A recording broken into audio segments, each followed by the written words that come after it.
मान लेते हैं कि इलेक्ट्रॉन किसी एक ऑर्बिट पे पहुंच गया, सपोज n=3 में इलेक्ट्रॉन है, तो n=3 में ज्यादा देर नहीं रहता है वहां पे, क्योंकि that is not the most stable state. तो वहां से नीचे डिसेंड करेगा और तुरंत नीचे आएगा। अब नीचे आने के लिए ना उसके पास काफी सारे ऑप्शंस हैं, जैसे n=4 में अज्यूम कर ले, तो उसके पास एक ऑप्शन ये है कि तुरंत यहां से लेके यहां पर सीधा डायरेक्ट छलांग मारता है, और जो भी 12.75 इलेक्ट्रॉन वोल्ट का फोटोन का जो एनर्जी है वो एमिट कर देगा। ये जो इलेक्ट्रॉन है, क्योंकि यहाँ पे एनर्जी 12.75 इलेक्ट्रॉन वोल्ट ज्यादा है, तो जब इलेक्ट्रॉन n=4 to 1 जाएगा तो इसकी एनर्जी डिक्रीज करेगी और ये 12.75 इलेक्ट्रॉन वोल्ट के बराबर एनर्जी का फोटोन एमिट कर देगा। और भी ऑप्शंस होंगे इसके पास, जरूरी नहीं है कि केवल यही ऑप्शन हो। देखिए एक और ऑप्शन पॉसिबिलिटी ये है कि ये हर जगह रुक के आए, यहाँ पर रुके, फिर इसके बाद यहाँ पर रुके, फिर इसके बाद यहाँ। तो इस पर्टिकुलर ट्रांजिशन में it will emit 3 photons, 3 photon emit करके ग्राउंड स्टेट पे लौटेगा। ये वाला फोटोन सबसे ज्यादा वेवलेंथ का होगा क्योंकि एनर्जी सबसे कम है, फिर ये वाला होगा, फिर सबसे कम एनर्जी, सबसे कम वेवलेंथ का फोटोन ये होगा। और पॉसिबल ट्रांजिशंस की बात करें तो ये है कि इधर आए और फिर सीधा इधर आ जाए। This is one of the possible transition. एक पॉसिबल ट्रांजिशन ये भी है, और पॉसिबल ट्रांजिशन की बात करें तो एक ये है और यहाँ पे आ जाए। तो ये अलग अलग फॉर्म के ट्रांजिशंस हैं। तो अगर मैं यहाँ पे बात करूं कि कितने अलग अलग फोटॉन्स मुझे मिल सकते हैं, जैसे मान लीजिए हाइड्रोजन की गैस, ठीक है, उस गैस में बहुत सारे हाइड्रोजन एटम्स हों, तो कुछ एटम्स ये वाला रास्ता फॉलो करके आएंगे तो ये वाला फोटोन हमें मिल जाए, कुछ एटम्स ये वाला रास्ता फॉलो करते हुए डी एक्साइट होकर n=1 पे ग्राउंड स्टेट पर आएंगे।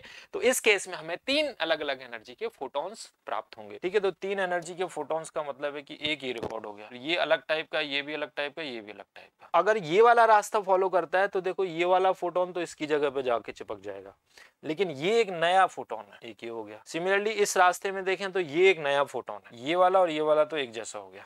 तो अलग अलग प्रकार के अगर फोटॉन्स देखें तो 1 2 3 4 5 6 डिफरेंट टाइप ऑफ फोटॉन्स हमें वहां पर रिकॉर्ड हो, ठीक है। तो डी एक्साइटेशन का मतलब है कि when electron de excites from some excited state to final ground state, it emits photon corresponding to the energy gap, ठीक है। अगर इंफिनिटी से लेके यहां तक आ रहा है तो 13.6 इलेक्ट्रॉन वोल्ट की एनर्जी रेडिएट करेगा। तो यहां पर देखिए आपसे एक क्वेश्चन पूछा जाता है कि मान लीजिए कि अभी जो इलेक्ट्रॉन है वो nth एक्साइटेड स्टेट में है, और जब वहां से नीचे गिरेगी गैस, जब वहां से इलेक्ट्रॉन उसका ग्राउंड स्टेट पे आएगा, तो how many types of different photons are possible. So if an electron de excites from state n, then different number of photons emitted, यहाँ पे एक फॉर्मूला आपके सामने आएगा, n=n n-1/2।